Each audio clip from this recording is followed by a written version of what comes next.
Hello. Thank you all for being here. I appreciate your time and thank you for your comments and your love, support, especially those of you who really, truly have inspired me to keep going. Thank you. This is the sixth and a very winding and circuitous scenic route, like I said, of the examination of the hardware it takes to create the Schumann resonance signals. I am Verte Arbusto, and this is the Schumann Resonance Harmonics channel on YouTube and Facebook. It is the third, well, I think it may be the fourth now, of... it's like 8 o'clock p.m. my time, Eastern Standard Time. I'm -5 UTC, by the way, here in Eastern Standard Rhode Island. It's Thursday, the day of Thor. And so I'm going to wrap up to the best I can. I want this to be the last video on this, and ending with this this particular article, which is long, as you see, but we're like, I don't know, a good third to maybe half the way through it. So I'm again, this is the long circuitous route of answering the question, what is wrong with the Schumann data acquisition channels, another, for lack of any other better way of putting it, that we're getting this oddball data bit here from, this is the subject. I'm refreshing here on the spot. Bam! Okay. So we now have, this is the current state of the Schumann resonance. Is the machines are offline now. Okay. So this is being broadcast live right here in the spot. All right. Okay. So you see at 7 their time, local time, they have taken them off of the air, offline. Okay. All right. So onto our mission statement here.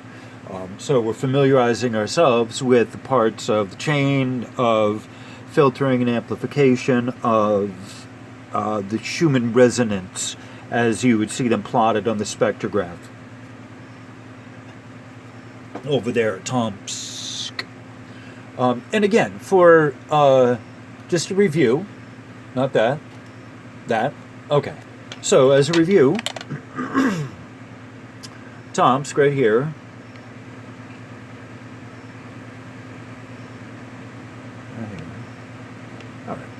Now they say what do they say? The octagonal building, or orthogonal, I'm pretty sure it's octagonal.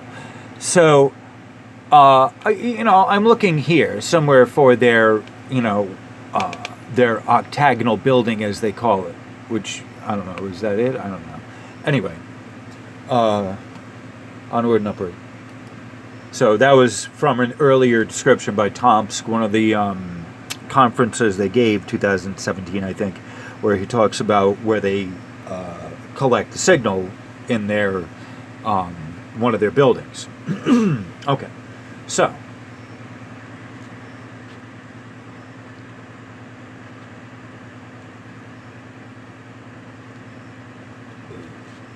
this is just a quick schematic of their the low pass and notch filter. Okay, The schematic shows a second order silent key low pass filter into twin T 50 volts notch filter. These circuits are active filters providing amplification and signal bandwidth limitation, mainly in the frequency range of 50 Hz. Both the two architectures exhibit several advantages and remarkable performance in ELF range. The passive components needed to implement these circuits are commercially standard values and exhibit low noise performance. Signal bandwidth and total gain requirements are taken into account. Okay? All right. So the R is a resistor. Okay. C is a capacitor. VC, VE, they showed you a different diagram of that. R resistor, capacitor, resistor, ground. These are grounds. All right. It's output. You see that's a filter, 50 notch. Yeah. Whip it good. All right. So, and the article, the name of this is a new portable ELF Schumann Resonance Receiver, design and detailed analysis of the antenna and front analog front end by Konstantinos, a Greek gentleman. All right. So onward and upward. Alrighty. Okay, so I'm continuing. Oh, okay. There we go. I did a. Come on. Alright, hold on while I was trying to figure this out.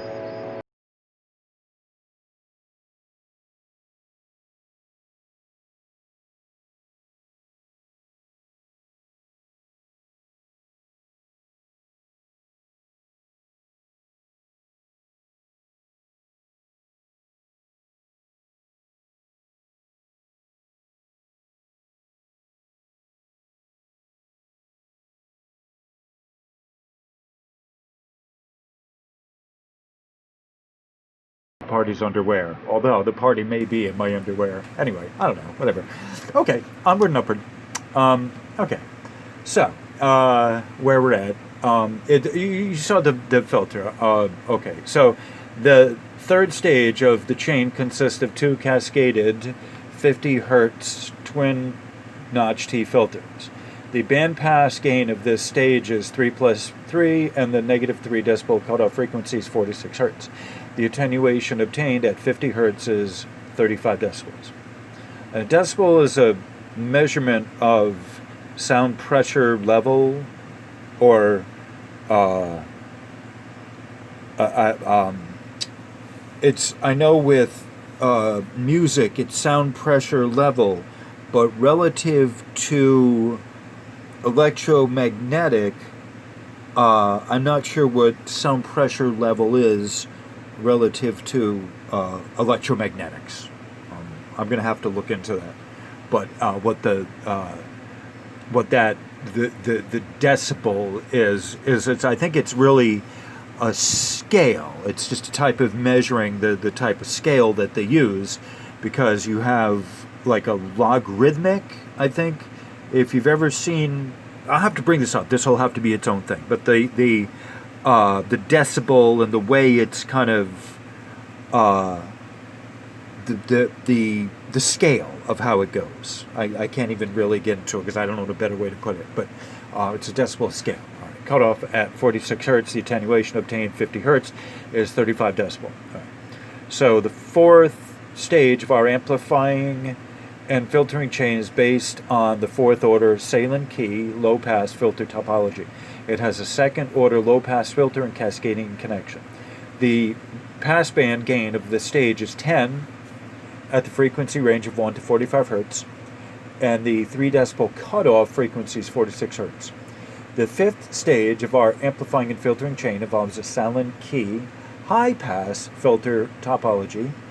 The band pass gain of the stage is 5, while the 3 decibel cutoff is 1.8 Hertz. Okay?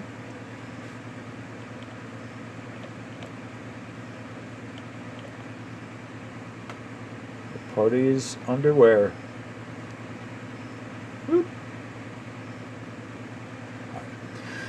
Okay, variable gain amplifier, the last stage, sixth of our amplifying and filtering chain is a variable gain amplifier. It is based on non-inverting topology, similar to preamplifier topology. Both input and output have a passive single pole RC, high pass filter, with cutoff frequency of 0.016 Hz. These filters reduce the flicker noise efficiently.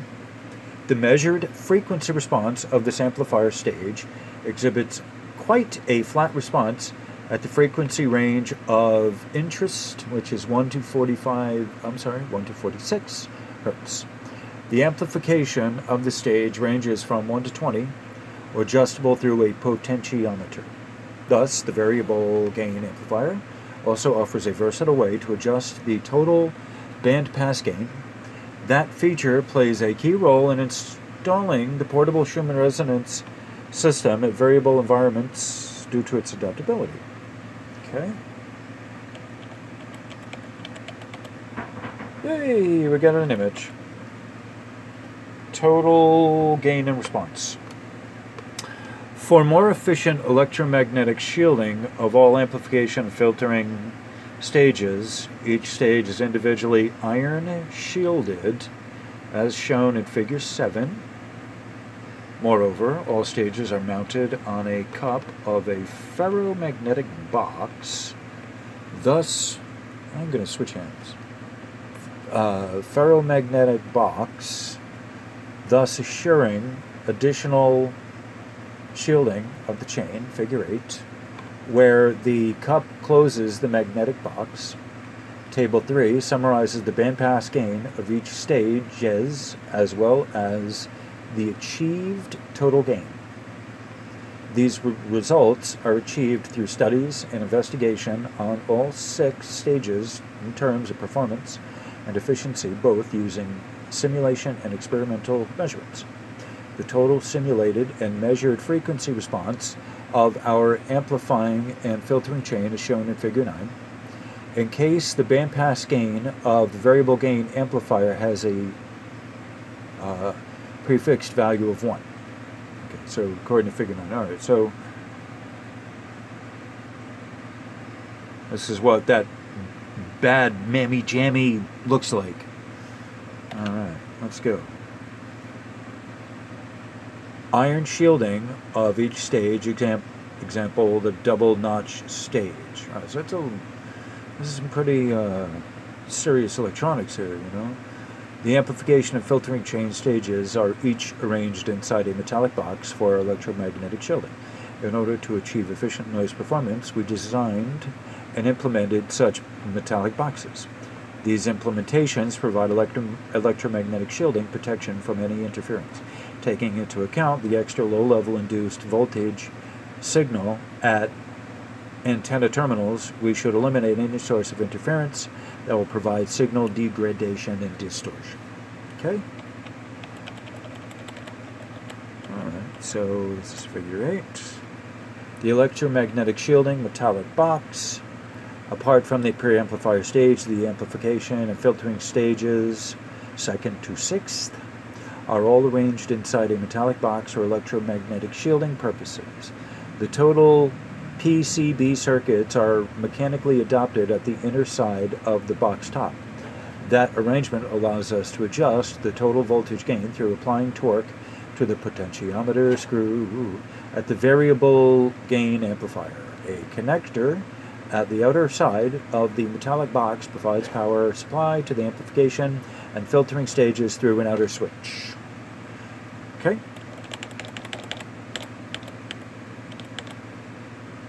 So there's a table there. I'm not going to go into it. Right. So this is their response. You see the frequency. All right. So the frequency is 10. That'll be 10, and then that would be 100. All right. See what they're doing there? 10. That's 50. Is that 50? Wait. 1, 2, 3, 4, 5, 6, 7, 8, 9.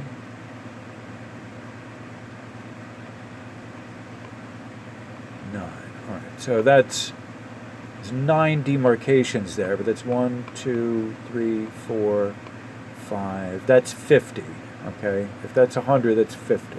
All right, so that's 40, 50. All right, well, that's 50 right there. I'm sorry. That's 50 hertz right there. That's what that notch is. I'm just counting, so I'm missed something. But these are the lower frequencies. So you should 10, 9, 8. So the first Schumann resonance should be here. Okay. I'm just giving a point of reference here. The gain, this is the attenuation going from like the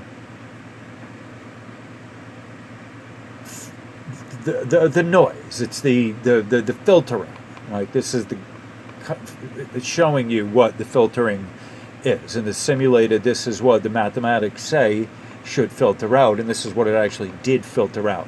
Okay, so that's showing you the schematic for the filter thing that from above. Okay, so that's the basic introduction to what this is. All right. Okay, so it says simulated an experimental frequency response of filtering and amplifying system in order to make efficient investigation on the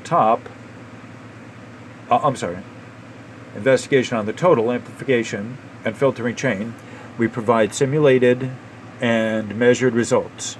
These are frequency response results that help us to make useful output signal level and bandwidth considerations.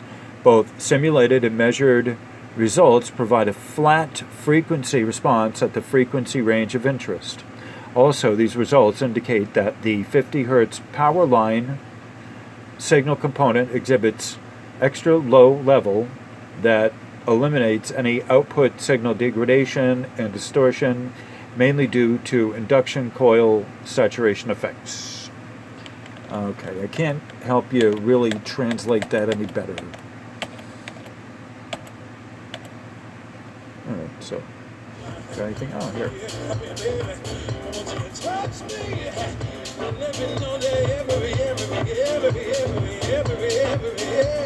All right, so I'm reading this, and I'm trying to figure out what's relevant here to share, and probably most of this isn't really that for our purposes of just an introduction of the chain. This is more technical than I really want to get into. But they're talking about how well up to 43 hertz that the signal get. Remember, Tomsk ends theirs at 40. Okay, so the last of their frequency is 40 hertz. Okay, so Tomsk does not run into the problem of, our regular Schumann dealer here does not run into the problem of this 50 hertz notch in frequency that's experienced through the commercial power supplies. Okay, so they're talking more about the amplifier chain, the measurements here, the technical aspects that are. I don't want to really get into for our purposes here. All right, so they're measuring it on the field. All right, now, so this is something that is of interest. Okay, so you see, like this is the shot of the shed. Right, and you saw the front yard, the antenna in the front yard with the ball antenna. And so this is the backyard, let's just say someone's backyard. In suburbia, could have been here in the Northeast, but this is a satellite here of kind of it's a woodsy, mountainous maybe, I don't know where they are, but it would be interesting to go and look geographically where this is. I might do that if I have enough time. I don't know if I do. But all right, so this is the general area, and so it's showing you the sweep, the area that it's able to capture here from their antenna, right? 1,000 R, the radius. It goes 1,000. Can you see that? Radius. This here radius is 1,000 kilometers. So it's from I think if you pied it out, you'd get a square area. That's 2,000 kilometers there to there. However you figure that out, that's a large area of being able to grab.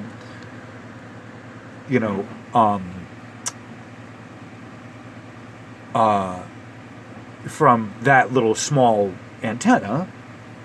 All right, so onward and upward. Okay.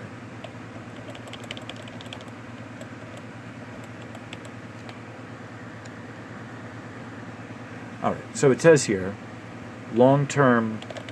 Actually, hold on. I'll scroll down here where you get the measurement there at the top. Wow, that's a cool shot. All right. All right, so it says long-term measurement spot. At nearly 1 kilometer far away from the Doliana village, which is Ionia, Greece, there is a chapel. That building presents an efficient place in order to accommodate our Schumann resonance detection and measuring system at a non-EM pollution environment. We need 40 minutes in order to visit the place by car. The power line network is not accessible from that building. Any other houses and buildings are far away from that spot. At that chapel neighborhood, any human activities are nearly rare. These features offer an extremely low noise environment with low level electromagnetic pollution, making that place efficient and very attractive for Schumann resonance measurements. Okay, now you followed along with that. I just want to compare that with Tomsk, the state where the world that my little narrow world of YouTube, what the heck would they be called? Schumann tea leaf readers. I don't mean to be mean, but the people who don't know technically as much about the subject as I do, because they haven't read nearly as much and immersed themselves in it. But this right here is Tomsk, anyway, not to toot my own horn, but if I don't, no one else will. Okay, so just kidding. Tomsk State University, you compare that, right, in the middle of, like, that fucking Siberia. Who knew Siberia was that? Like, really? Really? Wow, holy fuck. It comes to shot to saw with that. Okay, just, you can see the woods there. Like, okay, so, whatever. Just comparing. Okay, so we have the what they got with the Schumann resonances. All right. 13th of March, 1st of March. All right. So there's two. It's a love thing.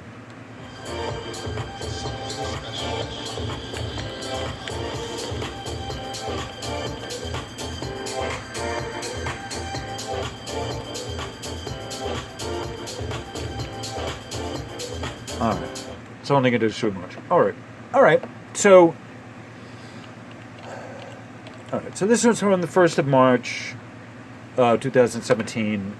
All right. So this is PSD. I'm not sure what PSD stands for because I zipped through the literature. But this is basically our measurement of hertz. Hertz is okay. The watt. Oh, the watt. That's our amplitude. Watt per hertz. Right. So, this is the frequency in hertz. Right. So, you see what they're doing is some scales it's decibels, and some scales it's this one here, watts per hertz, and I want to see if in here they on a PSD. So I zipped through this. All right. I'm going to have to figure that out in a little bit. All right.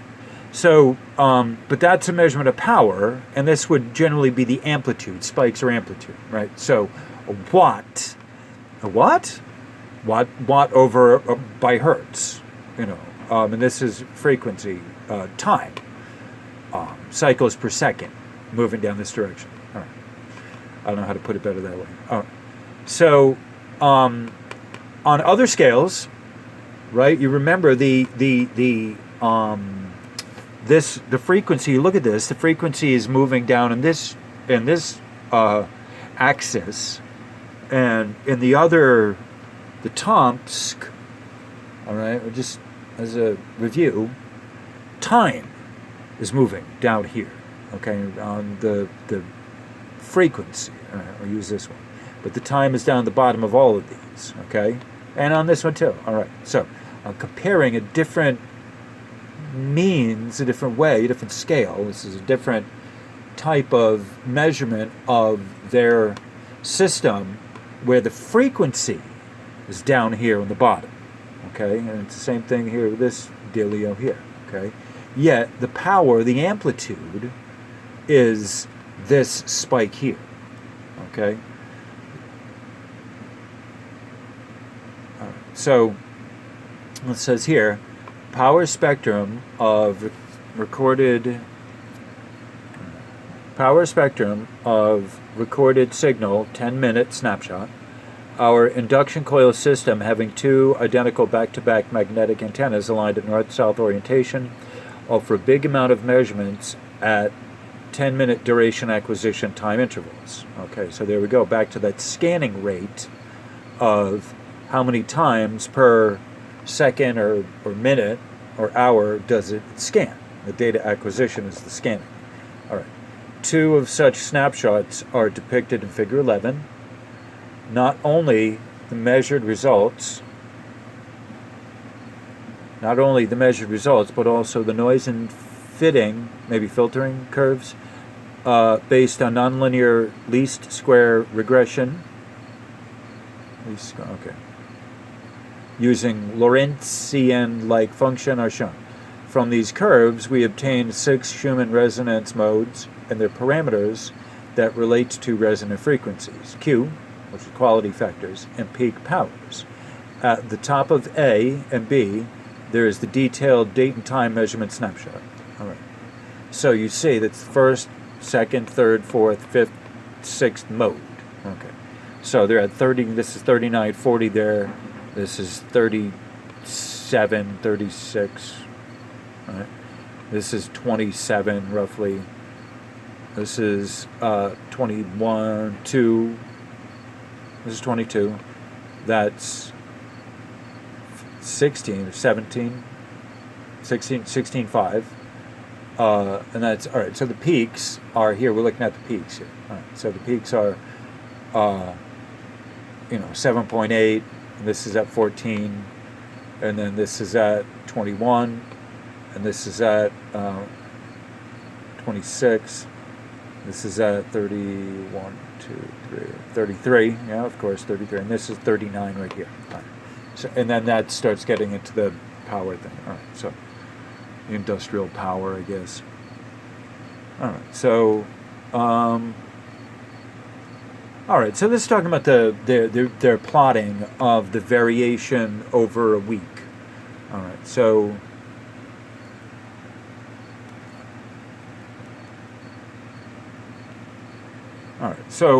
because this is the last thing, I'm at the conclusion. All right, so frequency variation over a week for mode 1. The fundamental Schumann resonance mode at 7.8 frequency range exhibits not only resonant frequency within a variation, but also Q factors and peak powers during a day, giving interesting and important observations that motivate further studying and investigation. In Figure 12, above, the resonant frequency variation results from the fundamental Schumann resonance mode as shown. The weekly duration of such results indicate that the first mode of the Schumann resonance spectrum exhibits a slow daily variation that ranges from 7.5 to 8.1 hertz, caused mainly by the inhomogeneities and the anisotropy in the Earth ionosphere waveguide. All right, so maybe I'll do a screen capture of this. When we talk about the rising Schumann frequencies, where the only maximum you ever would talk about is like 8.2, and this is here, 8.3, okay? But we also are dropping in frequency 7.5, 7.5. These are resonant frequencies. These are the, you see the waves. Like, I love this picture. I love this picture. It's fucking amazing. You see it.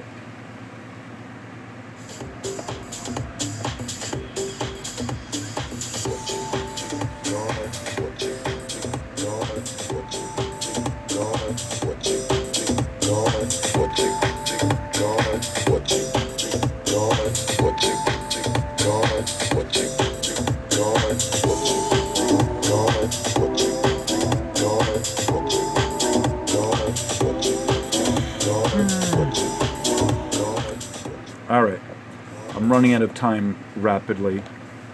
All right, so the conclusion. All right, so a new portable ELF receiver for Schumann Resonance's detection and monitoring is presented. In detail in this paper, the system is comprised of a self-designed induction coil sensor and 6 filtering and amplification stages.